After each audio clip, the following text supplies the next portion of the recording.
Assalamu alaikum wa rahmatullahi wa barakatuh. In this lesson, we'll be further discussing the concept of Iraab with more details. Iraab is a change that happens at the ending of a word because of the changing of active elements entering upon it. The change that happens at the end of the word is, for example, Muhammadun becoming Muhammadin, or Al-Baytu becoming Al-Bayti. Why is this change happening? Because the change of active elements that are entering upon it. For example, min or fi. And we have many other elements that can do many other actions, which we'll be covering later on. What are the possible types of ending a word can have? We have four possible types of i'rab. We have the rafa', which its original sign is a dam, the dhamma, baytun, and if a word ends with a dhamma, the i'rab of the word is going to be marfu'. And we have the nasb, which is the original sign is the fatha, baytan, and if a word ends with fatha like this, it's called mansub. And we have the jar, which is original sign is a kasra, and if a word ends with a kasra, it's going to call majrurun, like baytin.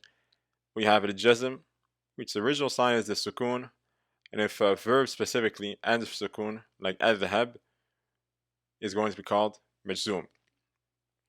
Now that being said, does this change that we see here, happen to every single word in the Arabic language?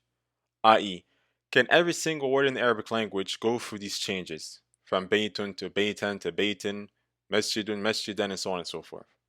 The answer is no. Not every single word in the Arabic language will be able to go through the different phases of i'rab. We have words that are mu'rab and we have words that are mabni.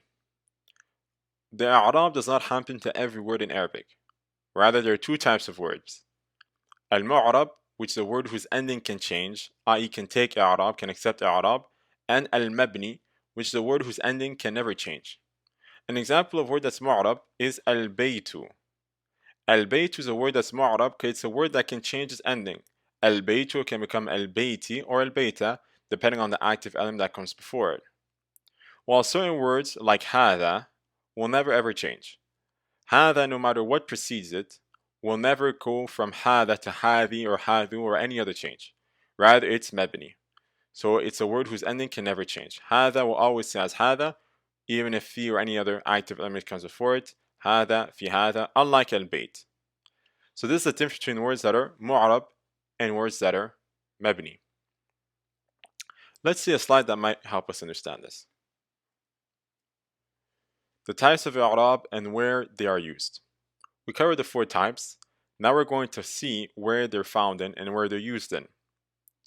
Al-rafa', which its original sign is a dhamma, is only found in nouns and the fi'l mudari', the present/future tense verb. If you need a refresher on what this means, you can go back to a lesson on al-kalam, speech. So only nouns and the fi'l mudari', the present/future tense verb, will be able to take the case ending of rafa'. Al-talibu, which is a noun, yadrusu. Yadrusu is a present tense verb. Both of these words are marfu' because they have a dhamma at the end. An-nasb is likewise only found in nouns and the fi'l mudari'. لن أفعل إلا الخير. أفعل is mansub and it's a fi'l mudari'. The sign of it being mansub is the fatha. And khayra is also mansub because it's a noun. And the sign of it being mansub is a fatha. Al-jar, which the original sign is a kasra, is only found in asma. It's only found in nouns. Fil bayti. Al-bayti is a noun, and because it's preceded by the active element fi, is going to be majroon with a kasra. Al-jazm is only found in the fi'l mudari', and no other type of verb or no other type of word. Lam adhab. Lam yadhhab. Yadhhab is majzumun, and the sign of it being majzumun is a sukun.